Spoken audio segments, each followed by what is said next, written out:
கர்த்தருடைய பரிசுத்த நாமம் மகிமைப்படுவதாக. 14/3/2026 சனிக்கிழமை, புதிய நாள், புதிய கால வேளைக்காய் கர்த்தர் நன்றியோடு துதிக்கிறேன், ஸ்தோத்திரிக்கிறேன். இந்த நாளுக்கான கர்த்தருடைய வார்த்தை யோவான் 3:30. அவர் பெருகவும் நான் சிறுகவும் வேண்டும். He must become greater, I must become less. கர்த்தருடைய பரிசுத்த நாமம் மகிமைப்படுவதாக. இந்த வார்த்தைகளை கொண்டு ஒரு சில நிமிடங்கள் ஆண்டவருடைய வார்த்தையை தியானித்து இந்த நாளையும் நம்மையும் கர்த்தருடைய கரத்திலே நாம் ஒப்பு கொடுப்போம். நம்முடைய ஆண்டவர் பெருக வேண்டும், நாம் சிறுக வேண்டும். அவருடைய நாமம் வாழ்த்து பெற வேண்டும், அவருடைய நாமம் உயர்த்தப்பட வேண்டும். அவருக்கே கீர்த்தியும் புகழ்ச்சியும் வல்லமையும் மாட்சிமையும் என்றென்றைக்கும் அவர் ஒருவருக்கே உரித்தாக வேண்டும். கனத்தை மகிமையும் பெற்றுக்கொள்வதற்கு பாத்திரராகிய இயேசுவுக்கு மகிமை கொடுக்க வேண்டும். அந்த புகழ்ச்சியவோ கீர்த்தியோ அந்தனத்தையோ புகழ்ச்சியவோ மேன்மையவோ நாம் எடுத்துக்கொள்ளக்கூடாது. இதெல்லாவற்றுக்கும் சொந்தக்காரர் நம் ஆண்டவர் ஒருவருமே. அவர் ஒருவருக்கே நாம் கனத்தை செலுத்த கடமைப்பட்டிருக்கிறோம்.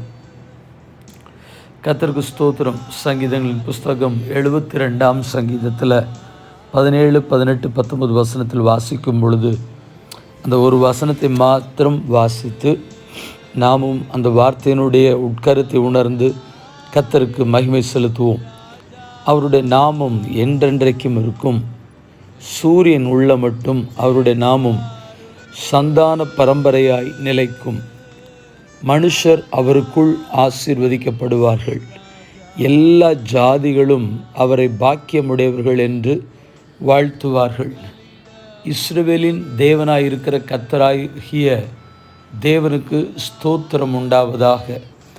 அவரே அதிசயங்களை செய்கிறவர். அவருடைய மகிமை பொருந்திய நாமத்துக்கு என்றென்றைக்கும் ஸ்தோத்திரம் உண்டாவதாக. பூமி முழுவதும் அவருடைய மகிமையால் நிறைந்திருப்பதாக. ஆமேன், ஆமேன்.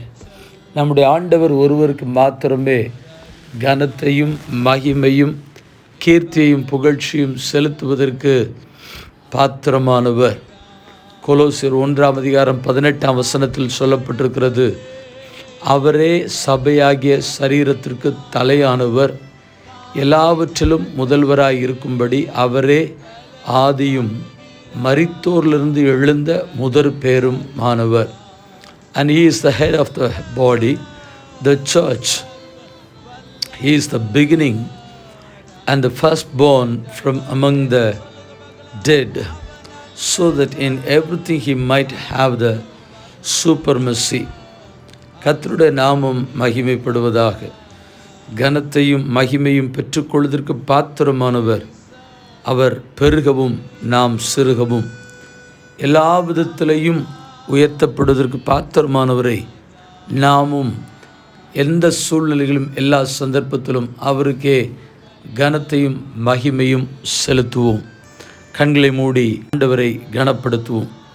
பரிசுத்தமுள்ள நல்ல தேவனே, இந்த ஆசீர்வதிக்கப்பட்ட புதிய நாள் காலவேளைக்காக என் தேவனை துதிக்கிறேன், ஸ்தோத்திரிக்கிறேன். மகிமைக்கும் கனத்திற்கும் வல்லமைக்கும் புகழ்ச்சிக்கும் பாத்திரமுடையவர். தொடர்ந்து நம்முடைய திருநாமத்தை மகிமைப்படுத்தும். நீர் எழுந்தருளுவீராக. சத்துருக்கள் சிதறடிக்கப்படுவார்களாக.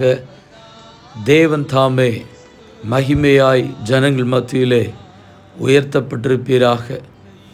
ஒருவேளை எங்களுக்கு புகழ்ச்சி உண்டாகக்கூடிய இடங்களிலும் கர்த்தரை முன்னிலைப்படுத்தி அவருக்கே சதா காலங்களிலும் மகிமையை செலுத்த அவர் ஒருவரே கனத்திற்கு பாத்திரமுடையவர் என்பதை ஜாதிகள் நடுவே நாங்கள் பிரசித்தப்படுத்தி அவரை நாங்கள் உயர்த்தி காண்பிக்க கிருபை பாராட்டும்.